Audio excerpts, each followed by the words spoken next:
British রাজা তৃতীয় চার্লসের হাত থেকে আজ মর্যাদাপূর্ণ কিংস চার্জ হারমোনি অ্যাওয়ার্ড গ্রহণ করবেন বাংলাদেশের অন্তর্বর্তীকালীন সরকারের প্রধান উপদেষ্টা প্রফেসর মোহাম্মদ ইউনূস।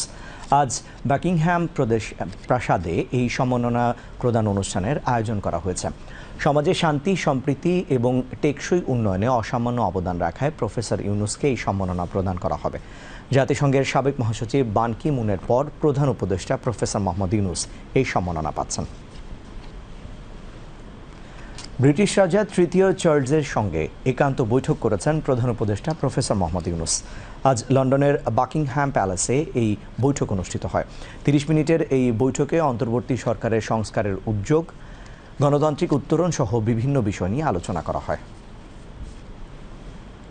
পরে প্রধান উপদেষ্টার প্রেস সচিব শফিকুল আলম বৈঠকের বিস্তারিত বিবরণ সাংবাদিকদের তুলে ধরেন। তিনি বলেন, রাজা তৃতীয় চার্লসের সঙ্গে প্রধান উপদেষ্টার বৈঠক অত্যন্ত ফলপ্রসূ হয়েছে। বাংলাদেশের বড় রকমের একটা যে ট্রানজিশন হচ্ছে সেগুলো নিয়ে কথা হয়েছে।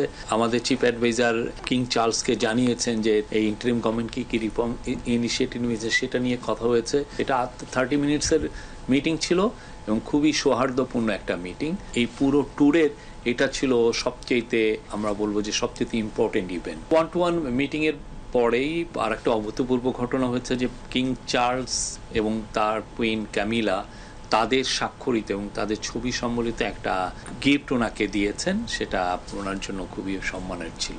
সত্যিকার অর্থে যে তাদের মধ্যে যে সম্পর্ক, এই যে একটা পুরনো যে একটা সম্পর্ক, তারা দুজনকে যে চিনেন এবং দুজনের যে পারস্পরিক যে রেসপেক্টের যে জায়গা, সেই জায়গা থেকে এটা একটা খুবই, আমরা বলবো যে ওনার প্রতি একটা একটা অনার দেখিয়েছেন। ব্রিটেন আমাদের খুব অনেক পুরনো বন্ধু। ব্রিটেনের সাথে আমাদের একটা ফ্যান্টাস্টিক সম্পর্ক আছে। সেটারই আসলে আমরা রিফ্লেকশন দেখতে পাচ্ছি গত কয়েকদিনে এই মিটিংগুলোতে। আর এই মিটিংগুলোর বড় একটা ফোকাস হচ্ছে যে অ্যাসেট রিকভারি।